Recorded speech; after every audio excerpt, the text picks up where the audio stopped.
Greetings and welcome to another episode of Catholicism and Coffee. I am Stephen Gasinski. I am Beth Gasinski. And we're joined by Christopher Chance, a.k.a. the Giant Papist. He finally made his own channel.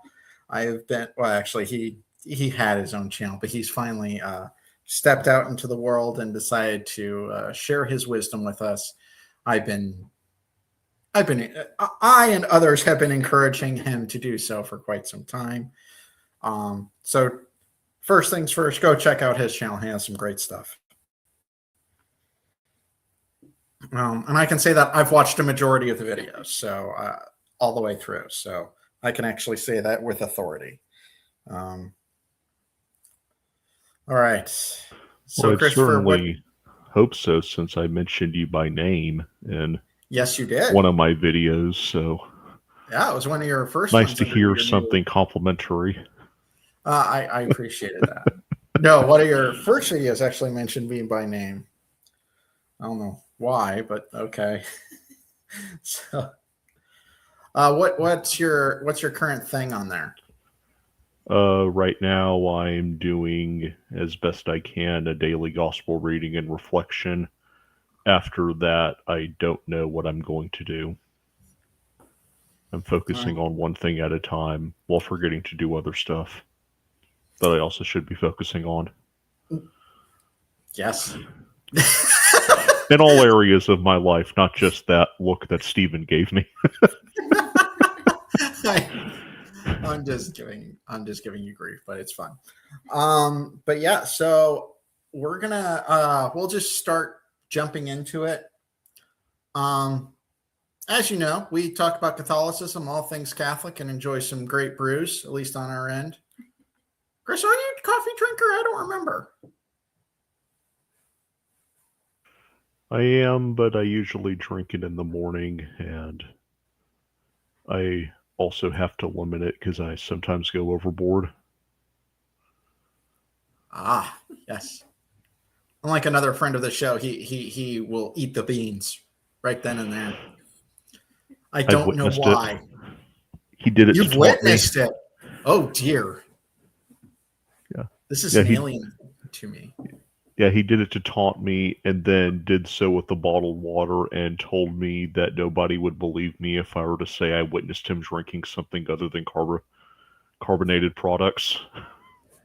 I'd believe it. I've seen him do weird things too. Don't worry. He and I were temporary bunkmates, as he hates me to remind him. We'll have to do a show together one day, and we'll talk about it. Three weird Catholic guys. That'll be the three weird Catholic amigos. That'll be a spinoff show. That's what we should do. I already have a spinoff show for this one I still need to make. You do? Yes. Clarice the Catholic Cat. Oh, right. Yes. Clarice, do you want your own show? She's ignoring me. So, all right. Enough silliness. But no, your reflections are solid. There's some good theology there, some good just stuff to think about. From what I've watched, as I said, I've watched a majority of them. Only the latest one I haven't quite finished yet. I had like 3 or 4 minutes left. So I had about a quarter of it left. But it's good stuff. Thank you. I am awaiting the time where I'll inevitably say something that's theologically true that's going to anger somebody online. So I suppose that's the silent goal of the channel, is to see if I can anger somebody I'll never meet. I've tried. I probably we probably posted stuff that's teed a few people off, but yeah, there was one article especially. They got lots of views. It got lots of views, but boy, howdy, did I tee some folks off, and I'm like, I don't care. I'm right. You're not. I've actually presented my arguments. Which of my arguments do you not agree with? And give me substantive arguments. Well, I don't like it. That's not an argument.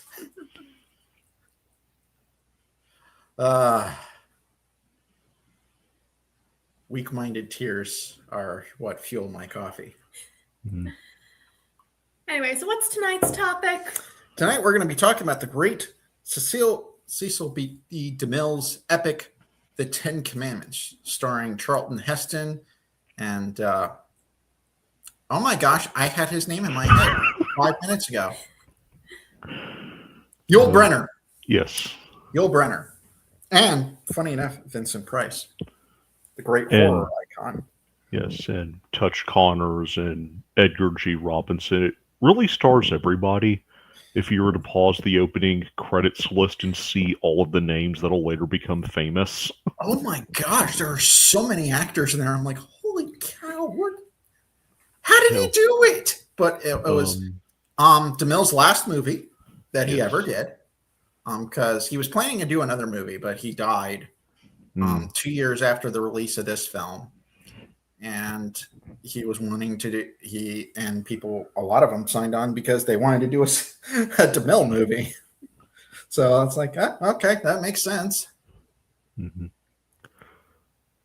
Yeah, I forgot to mention that one of the Carradine brothers, I forget which one, played Aaron. Yeah, that was another big name that I recognized. Yeah. But I don't remember if it was John or David. I think it was John. Yeah. So, but no, it's great film. So there you go. There's your review. No, we'll break it down bit by bit. It's a bit short for a 4-hour film.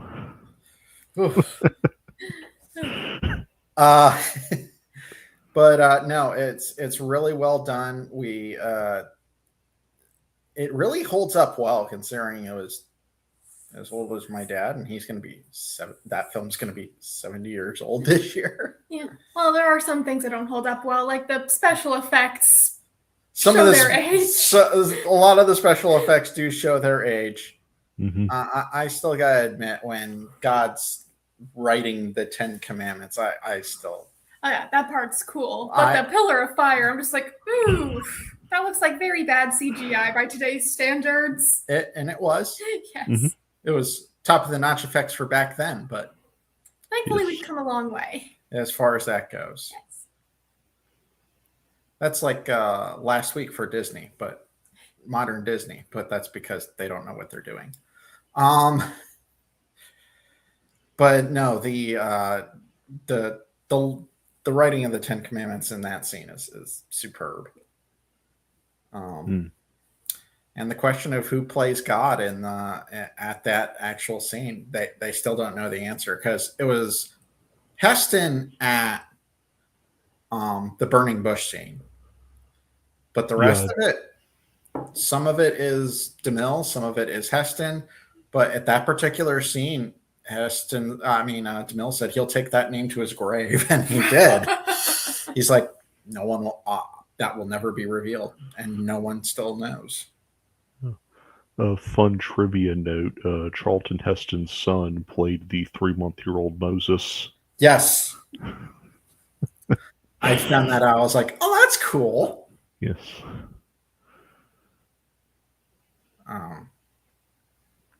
Some interesting stuff there. There's a lot of additional material from what's not mentioned in Exodus. Yeah, so I actually had to go back and review Exodus to realize, okay, what actually happens and doesn't happen? Yeah.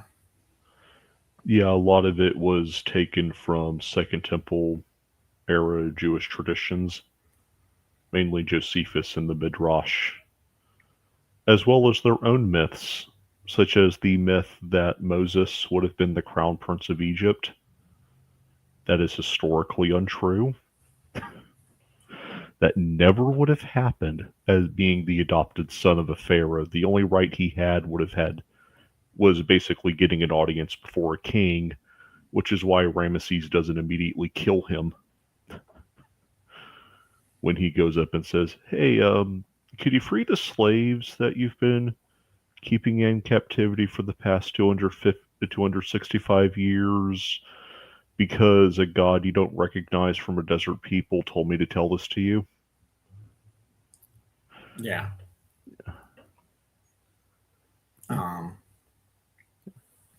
And unlike the film Troy, you actually have pagan arguments about the effectiveness of deities.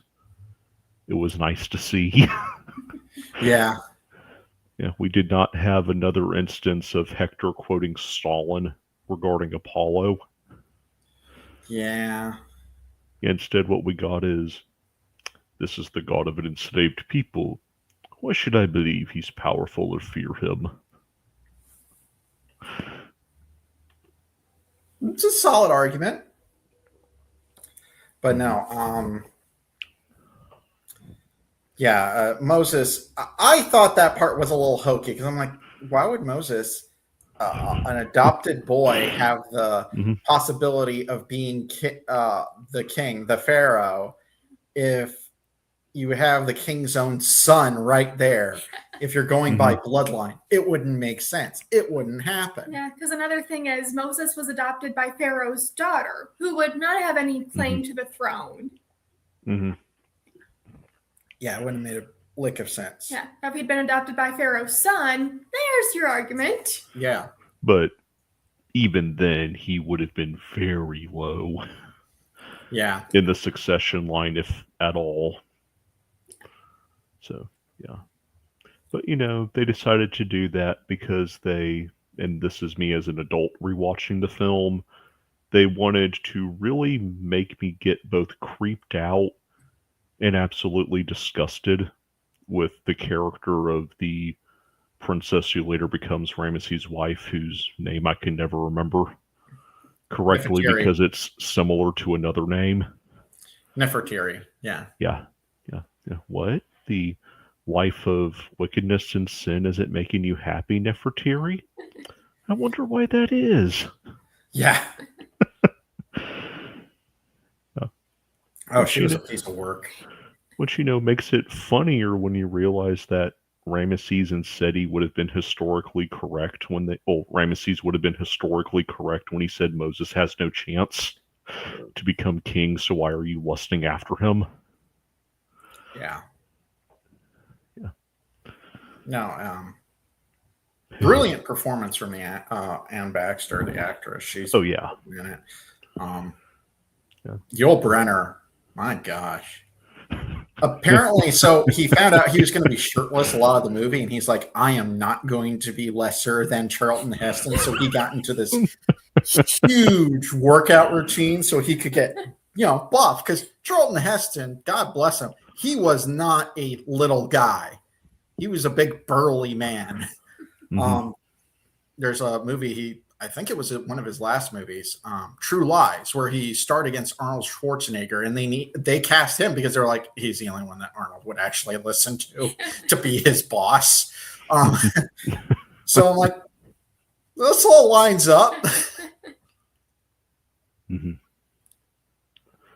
Yeah. Oh, and since I know you're fans of The Incredibles, did you catch who one of the costumers was for the film?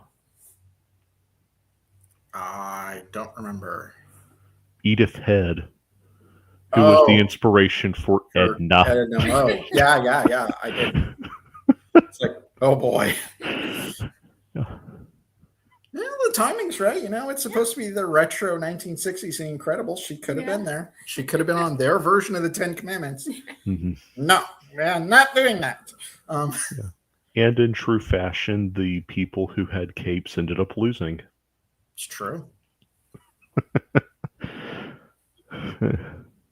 I just realized that. The hilarity of finding interesting facts when you just really think about something.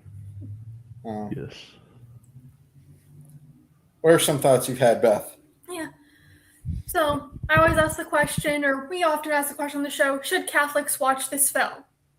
In this case, I think yes, but be aware it is going to have a lot of creative freedom from scripture, because about half the movie is on Moses' youth, essentially, which Exodus kind of skips over.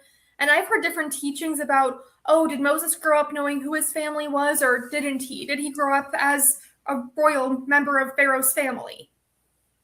And this film portrays him more, he doesn't know who his real family is. He believes Pharaoh's daughter is his mother, and he could possibly be a prince. But I've also heard people say, oh no, he knew who his family was, and they also kind of leave out his mother and the fact that she was called upon to take care of him by his sister. Yeah.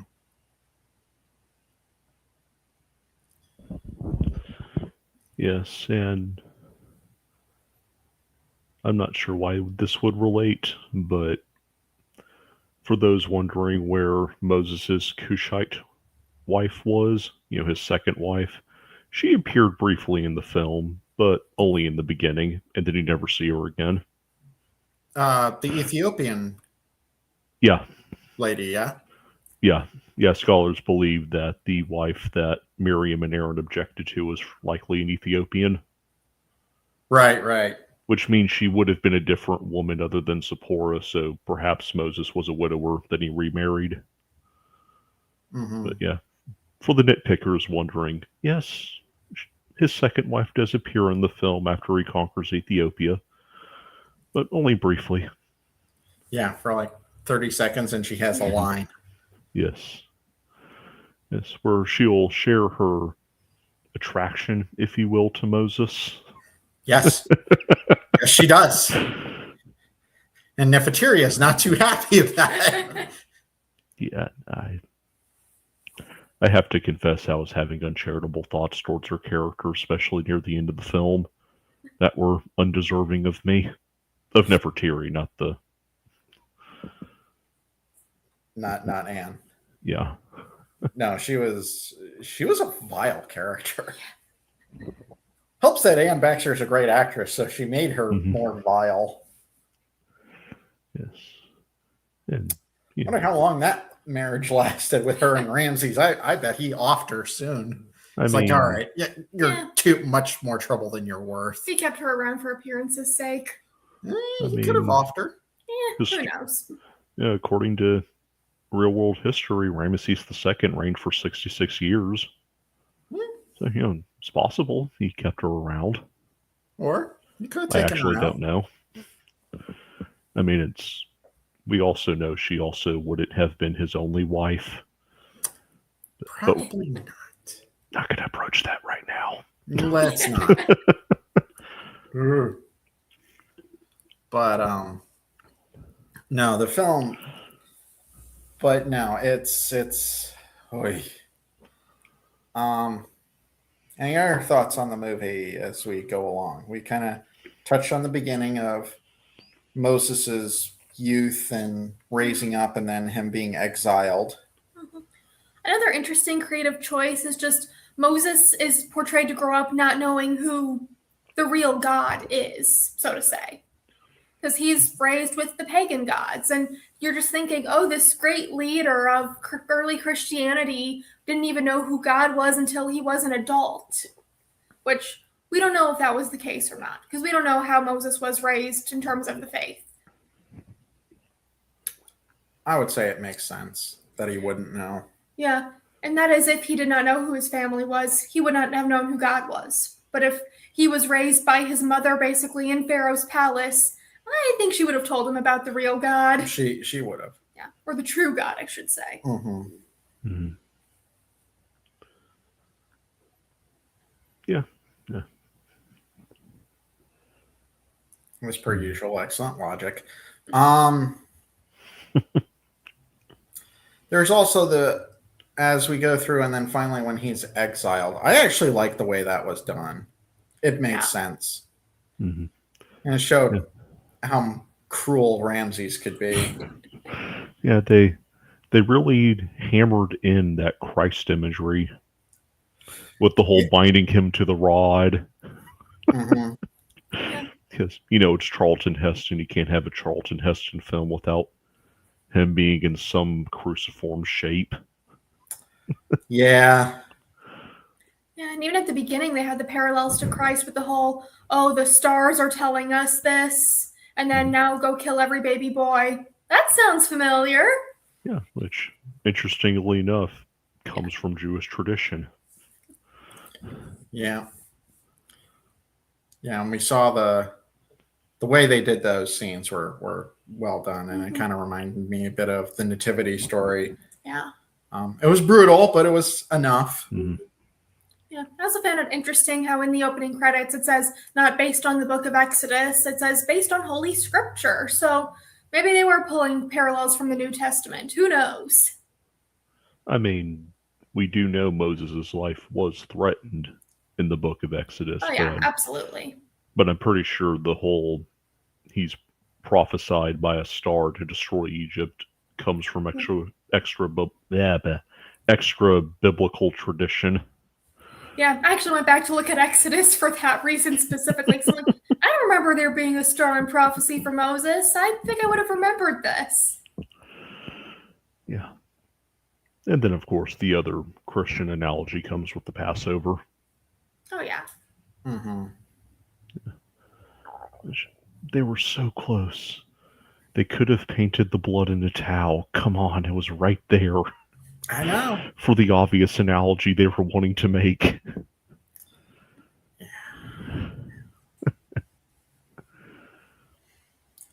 So he gets exiled. Then he lives among shepherds for a bit. Mm-hmm. Yes, in the land of Midian. Yeah.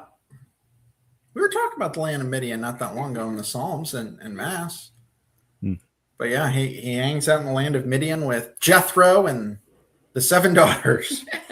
Yes. Yes, 6 of whom were quite eager to finally have a well-developed, muscular man. It's a man! To be with them in their father's tent. Oh, yeah. Which was kind of funny to see because that betrayed the ages of what the film was wanting us to believe these daughters were in the adaptation. I'm trying to remember. But, late teenager, early 20s. From the way they were acting. Yeah. Yes. Which was enjoyable. Mm-hmm. And he, of course, goes for the one who's trying not to gain his attention. Or so she claims. Yeah. Well, she's the oldest and the wisest. Mm-hmm. He actually spends the most time with her anyway, because Jethro is like, oh, you need to learn from her. She knows the best. Exactly. Because she's been doing this a long time. Yeah, she figured him out. She's like, I don't need to go making a spectacle of myself like the rest of these girls. These feasters are stupid. And then they get hitched. Yep. Have a son and lots of sheep. Lots of sheep. His other son appears at the end of the film, but was quite missing from the prologue before he goes back to Egypt. The other. Gershon and Eleazar. Yes. Yeah. Mm-hmm. And then they have the. Funny enough, Eleazar refers to him as uncle. I'm like, well, I think there was more than one Eleazar in probably. the Old Testament books. Yeah. Probably. So maybe that was actually supposed to be Aaron's son grown up. Yeah. Actually, now that I think about it, probably was supposed to be the same character, since I recall Eleazar was asking the Passover questions. Yes. To Moses during the scene. She was like, see what you did there, movie. You ever been to a Passover? I recall being to one once when I was a teenager. Yeah, I've been to a few. It's pretty neat, not gonna lie. Yeah, the one I went to, it had a funny moment when they mentioned the return of the prophet Elijah, And at that moment, in pure coincidence, a door opens and one of the younger kids walks back to the table. Which, it's like, I didn't know the Messiah was going to be that young. Okay. I would have asked, was the kid's name Elijah?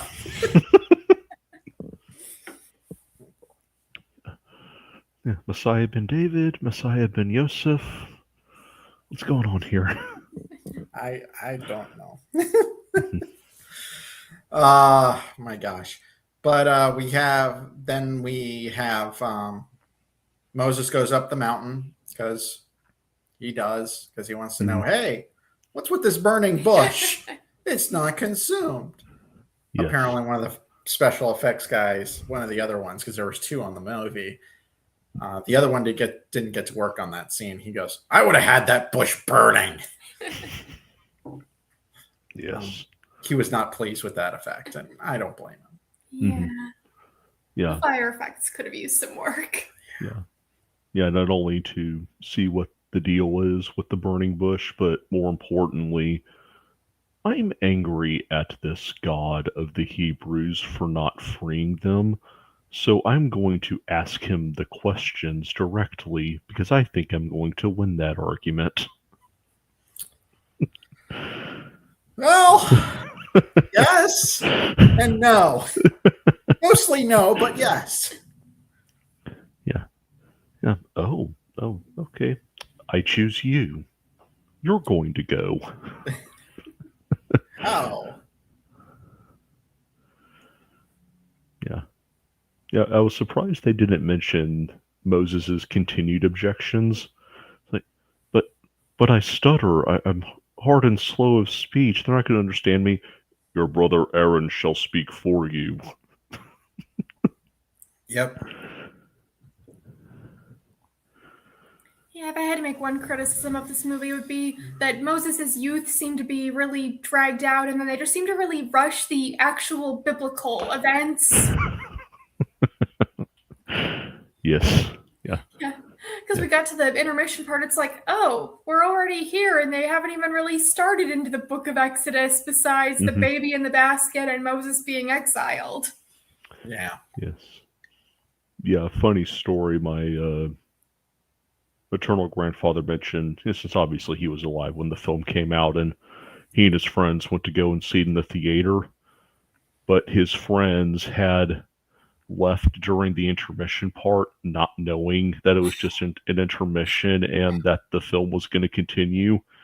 And they had complained to my grandfather, who had seen the entire movie, that, oh my goodness, this film was horrible. They only told half the story. Your grandfather probably came up and slapped them. You idiots!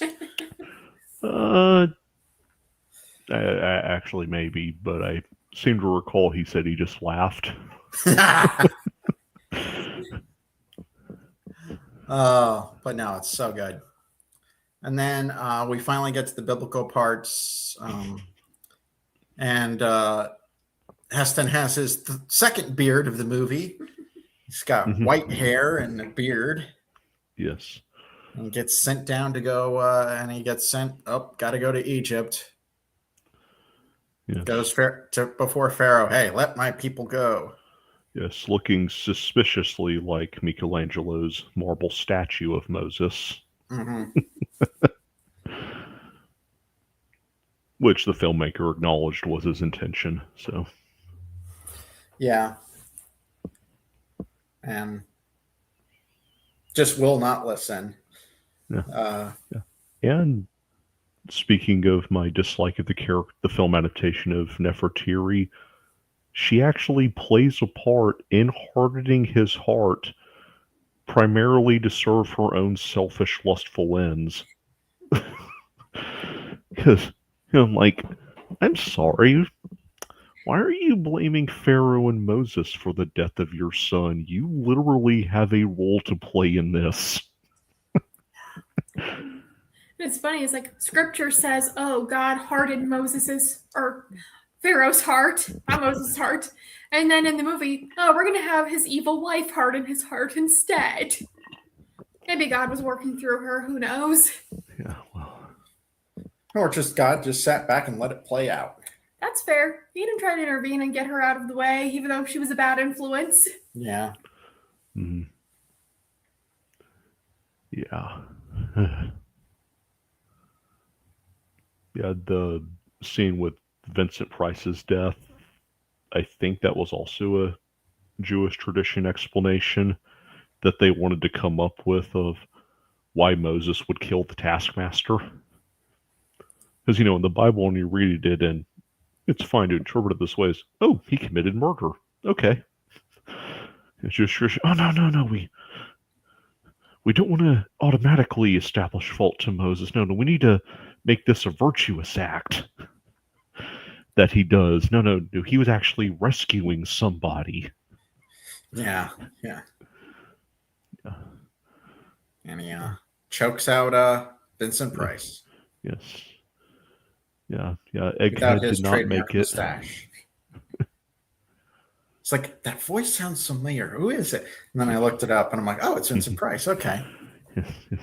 I know that voice. Yes, Batman, I have teamed up with King Tut. You will never stop me.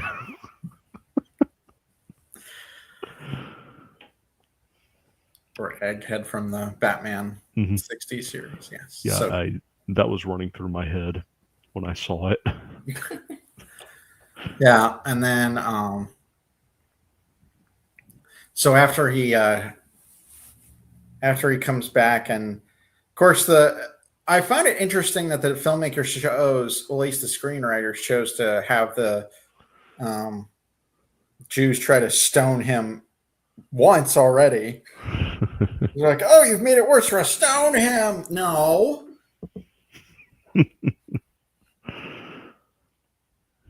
Yes. Because, we want to set up their eventual rebellion under the gangster played by Edgar G. Robinson. Because that's all he does. He's a gangster. Yes. Eddie the Rat. Mm-hmm. Then they have... And then they have the plagues. They don't show all of them, sadly, but they show a number of them. Mm-hmm.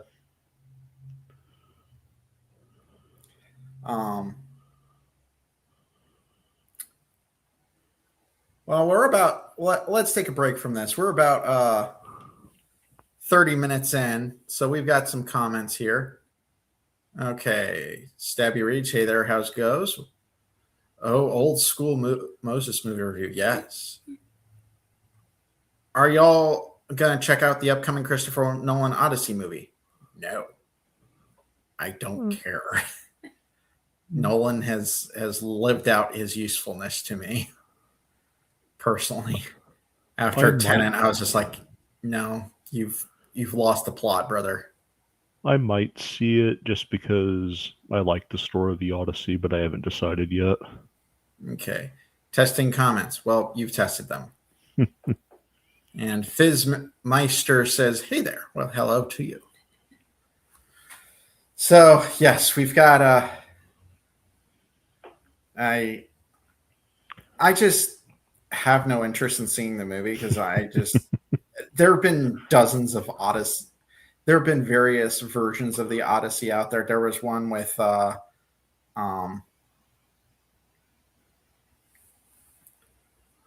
weird thing. I'm not seeing my comment from Stabby Reads on my feed here. It's odd. That is odd. But yeah, I just have seen versions.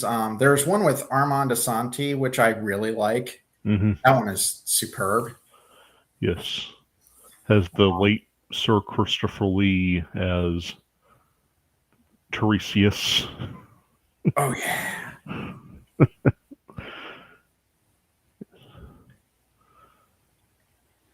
Yeah, some good stuff there. Mm-hmm.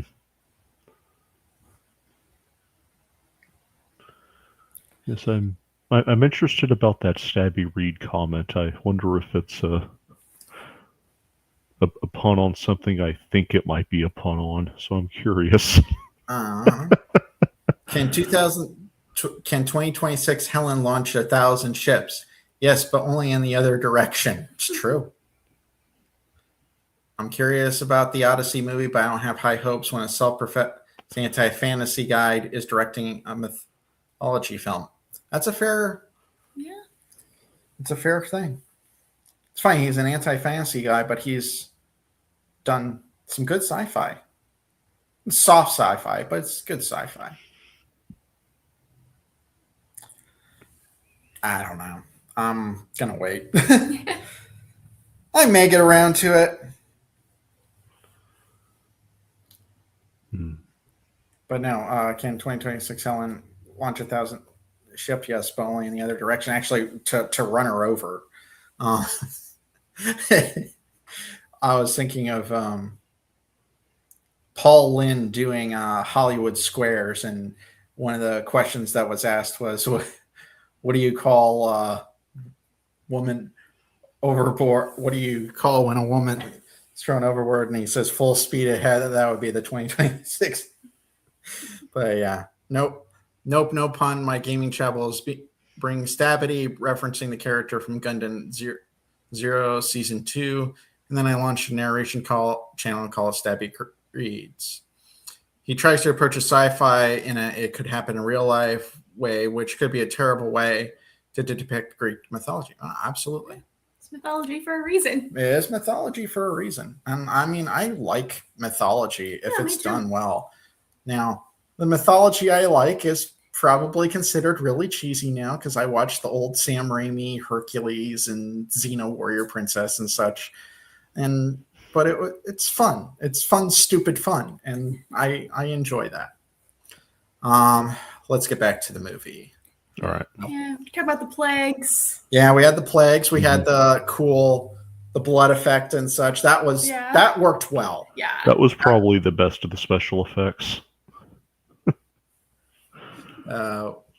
Hercules and Xena, those were fun. Yes, they were, and they were glorious. I will not be told different. But no, the blood effect was excellent. Yeah.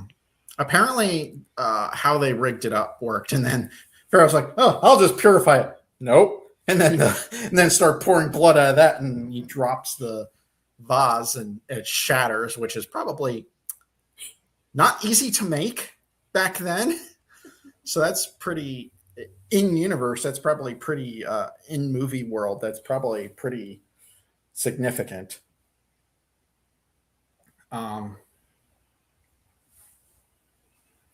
The crowd effects are good. They had like thousands of extras. Mm-hmm.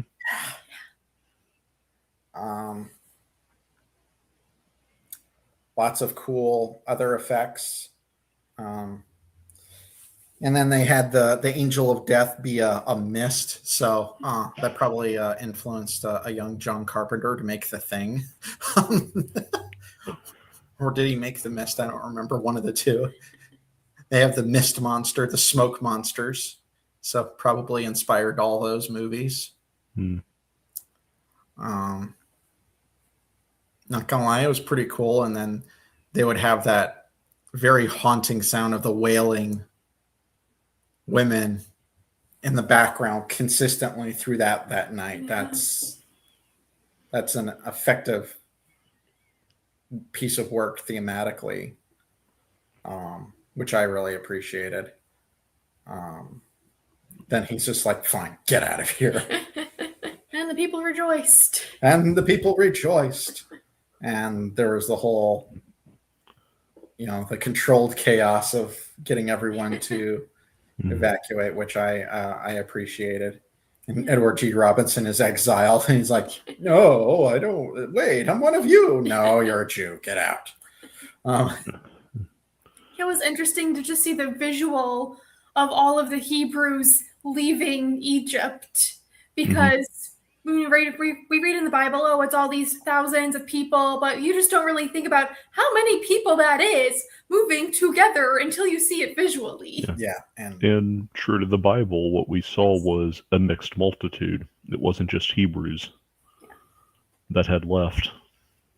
Yeah, it's crazy to see what kind of people were leaving, and then apparently, including Moses's adoptive mother. Yeah, And which was her group. consistent in Jewish tradition. Yeah.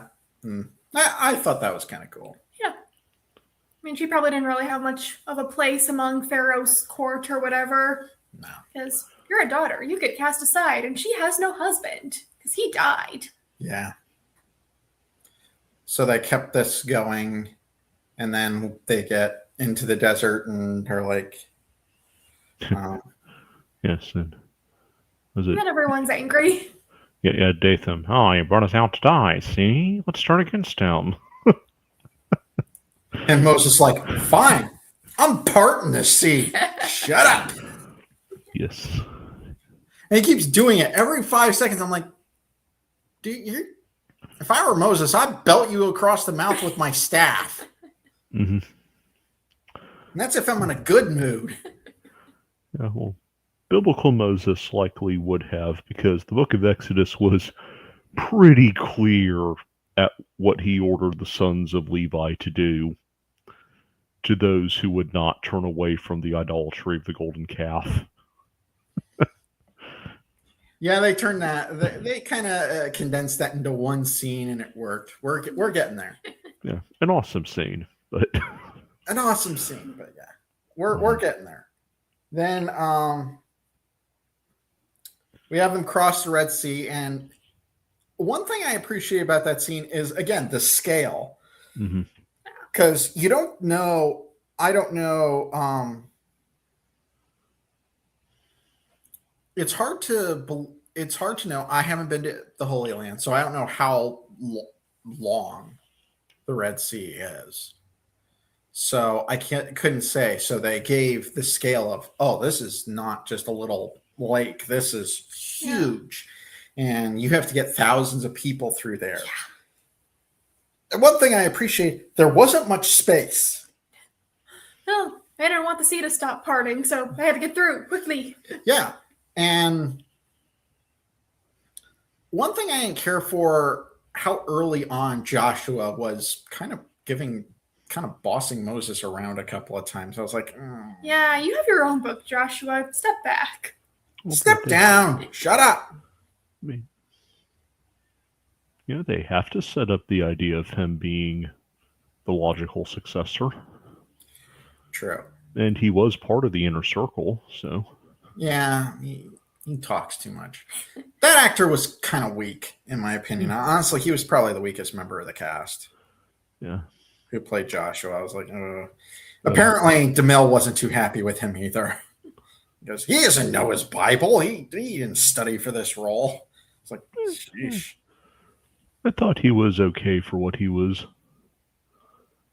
given, since, he obviously had to learn as well, since, again, hammering in the Christ analogy, his idea of the deliverer was going to be that of a military conqueror.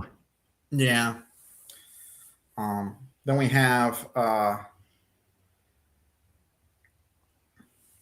them go through, and then we got to see the okay, this is a personal thing. I hate watching the deaths of horses in movies. I hate it. It actually is a triggering thing for me because I grew up with horses, so and I've seen my fair share of horse deaths. So I even though there are a couple of movies I love where the horses die, I hate watching them in movies. So I'm guessing you're not a big fan of Hidalgo, then? I've never seen Hidalgo. That was actually a pretty good film starring Viggo Mortensen. But there was one tense scene where it looked like the horse was going to die. Yeah. I watched... Lord of the Rings, they're killing horses left and right. And then there's these two Australian Western movies called The Man from Snowy River and Return to Snowy River. And horses are dying left and right in those movies. I love those movies, but I can't. There are certain scenes I have to leave the room because I just get too upset. Mm-hmm. So, but no, it's the way they handled it in this movie. I actually was like, oh, I'm going to hate this, aren't I? And I'm like, oh, this is actually not too bad. And I just think of that psalm that is played during the Easter Vigil a lot of times.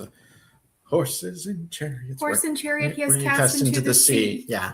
And I always a great psalm and great song, but it's just like, well, they were bad horsies. They were amoral. They were just doing what they were told. Yeah. Horses are smarter than we give them credit for. That is true. They could have just thrown the Pharaoh's people off their backs and gone into the wilderness. One interesting thing, I forgot that this didn't happen in the movie, that Pharaoh actually survives. That would actually be true to the Bible. Yeah. Well, is it said that Pharaoh actually goes to chase them? Because I don't think Pharaoh would actually do his own dirty work. I think he'd just send his people after them. Mm-hmm. But yeah, it was kind of, but yeah, so that scene was still pretty well done overall.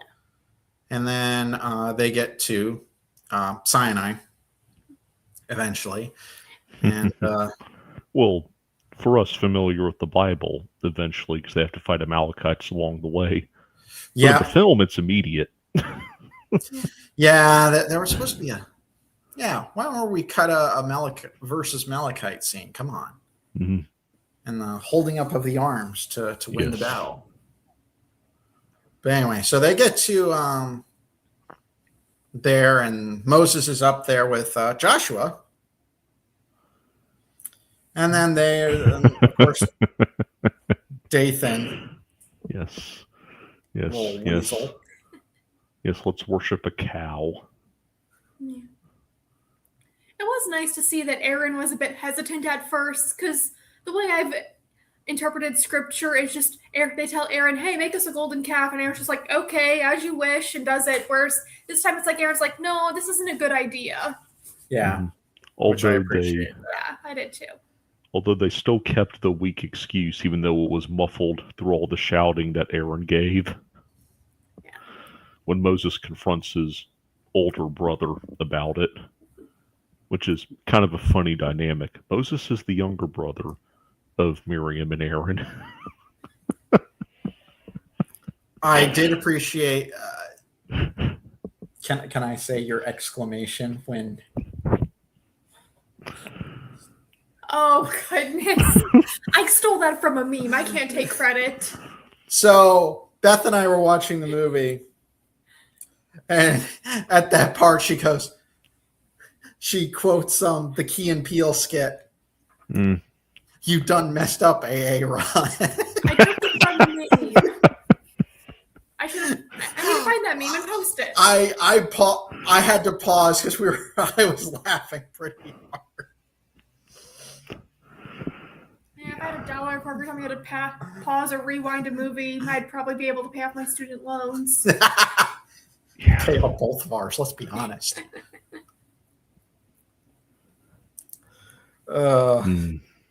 But I got a good giggle out of that. So yes, yeah. So then Moses comes down and he's like, "What's going on here?" Mm-hmm. And then he breaks all the commandments. Then he breaks the commandments. Yes, will you choose the way of life or the way of death? And then smash. Yes. Although what happens in the Bible of what he does to the golden calf and the offending Israelites is funnier. Doesn't he just throw it, or I forgot what he did? All right. In the actual book. So this is Exodus chapter 32, starting on verse 15. Moses is coming down. And Moses turned and went down from the mountain with the 2 tablets of the covenant in his hands, or tables that were written on both sides. On the one side and on the other were they written. And the tables were the work of God, and the writing was the writing of God, graven upon the tablets. When Joshua heard the noise of the people as they shouted, he said to Moses, "There is a noise of war in the camp." But he said, "It is not the sound of shouting for victory or the sound of the cry of defeat, but the sound of singing that I hear." And as soon as he came near the camp and saw the calf and the dancing, Moses' anger burned hot, and he threw the tables out of his hands and broke them at the foot of the mountain. Verse 30. And he took the calf which they had made, and burned it with fire, and ground it to powder, and scattered it upon the water, and made the sons of Israel drink it. Oh, crap. Based. Yeah, and then after that you have as Beth eloquently put it, you messed up Aaron's speech between Moses and Aaron, where Aaron essentially states, well, we're paraphrasing, they made me do and I put it and, it just magically poofed right behind me. I don't know how it got made.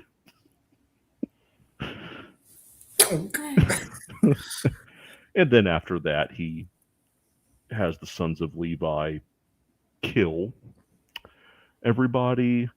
And then after that, God sends a plague upon the people because they made the calf which Aaron made. So, yeah, they do not get off easy. Yeah, they skip a lot of that, and then they go to where they're at the edge of Canaan. Yeah. And yes, 40 years later. 40 years later. And then you just see very old Charlton Heston as Moses. They just made his wig wider. Great.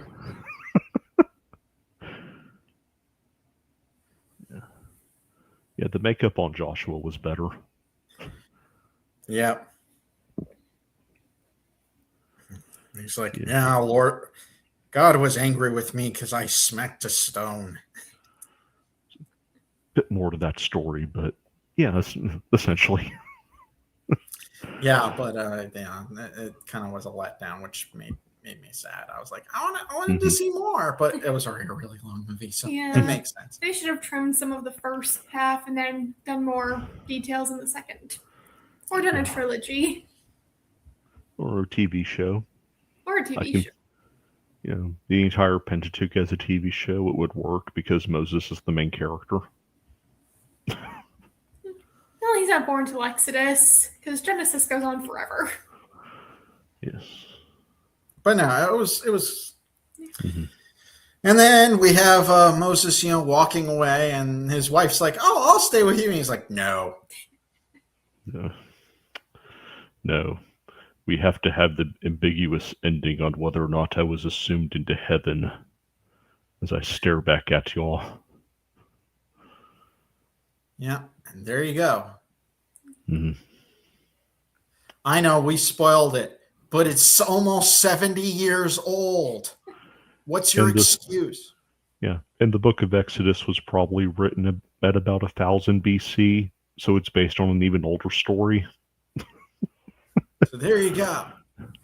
If you haven't read the book of Exodus by now, have you been living under a rock? Yes. Read the good book.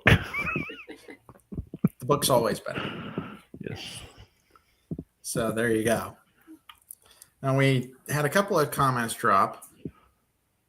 It's wild how few really good biblical movies or shows exist, given how packed the Bible is with legendary stories. The problem is, the thing is that they will make movies based upon biblical myths, but they won't say that they're biblical stories. But the theming or the story structure is exactly the same. So it's, but no, there should be tons of great biblical movies. We should be, we should have tons of them. Mm-hmm. Well, we could be part of the solution, not part of the problem. Yes.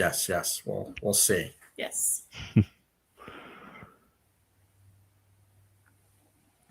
Yeah, and that little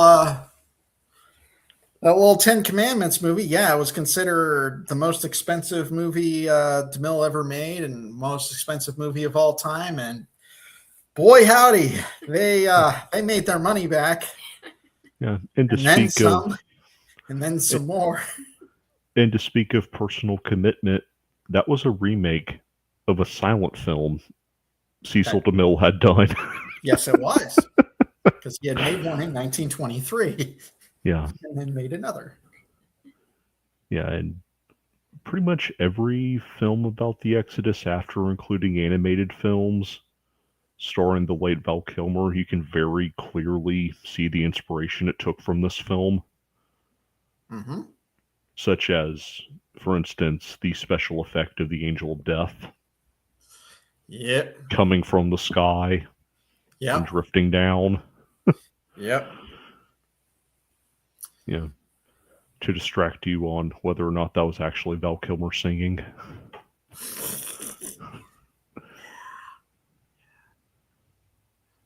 Artex. I have no idea what that is. And Ghostmasters. Hee hee. Well, indeed. Mm. So we've been at this for a while, but it's been fun. Mm. As you know, well, we already talked about Christopher at the beginning, Christopher's channel at the beginning. So, Beth, what are things we need to tell the fine folks about what we're up to? Yeah. So we are still working on final touches of our book. We're going to hopefully have it out in early March. We got a little delayed this past week. Yeah, I was down for the count for a few days. The sort of Lent was a really rough start. It was a rough start to Lent. That wasn't fun. Ash Wednesday evening after Mass, I was sick as could be. Poor Beth, she had to deal with it. Yeah, but at least I stayed healthy.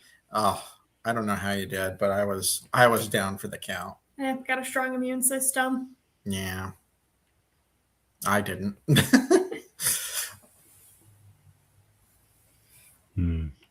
So be on the lookout for our book, When the Saints Meet the Sorting Hat. That's our final title. That is our final title. Yeah. And hopefully it'll be up in the next couple weeks, available on Amazon like all our other books. Speaking of our other books, check out our Lenten devotional, check out our prayer journals, check out Film Forming Faith, check out whatever else we have. Just if you search our names on Amazon, you'll find our books. Mm-hmm. You're about to say something, Chris? No, not at the moment. And then, as you all know, we're working on a movie. Yep. The script is actually finalized. There was one scene I wasn't quite happy with, and then Beth and I were shooting ideas back and forth on how to make it better, and then I did a rewrite on it, and I'm very happy with the new version of the scene, and we're hoping that we'll be able to get that up and running. We're going to be taking the profits from the books. We're guesstimating about a $1,200 budget. Yeah, somewhere between $1,000 and $1,500. Yeah. To make this short film. Yeah. Very, very low budget. Yeah, and this is a budget assuming we can do it as cheap as possible. Yeah, I hate to use the term that we cut corners, but we kind of did. It's not because we're being cheap. It's just because we're trying to be smart. Yeah. And there's things that a lot of other movies would do that we're like, we probably can't do this. We probably can't pay every actor $1,000. No. Yeah. We can't pay a lot of money for special effects. We can't pay for the best locations. We're very much going to be working with limited resources and with what we have. Mm-hmm. So please pray that we will be able to find what we need. Yeah. And it'll be fun because this will be my first thing I directed pretty much by myself for several years. So it'll be nice to kind of come out of semi-retirement from making movies, to sit behind the camera and actually direct this. I will not be starring in it. I'll be behind the camera and actually I'll be working with our actors, because when we were writing a script, I'm like, I am not this character. Our main hero character, I'm like, I'm not this character. It's not me. You don't need to be the hero all the time. No, it's, I think I would have actually a lot more fun directing an actor. We have not cast anybody yet. No, there are not even close. There are a couple of people I'm like, ooh, I like his look, or I like the way he carries himself or she carries herself for different characters. It's going to be a small cast since it's a small movie. So we're hoping that we'll be able to make this happen. Ideally within the next year. We'll see. We need to kind of get our resources put together, and maybe we'll make a little trailer or something before we hit principal photography. Yeah. We have not even started pre-production, really. No. We were wanting to get the script right first. Yes. And figuring out, okay, what are things that we'll need? What are things we can do without? What are things we can cut corners on? Yeah. And now we're basically waiting for money. Now we're waiting for money. Okay. Christopher, you and I have not discussed this at all offline. What do you want to, do you have any questions, comments, any thoughts to share with us since? About what? About this movie. Do you have any other thoughts, questions? I don't think I've even shown you the script.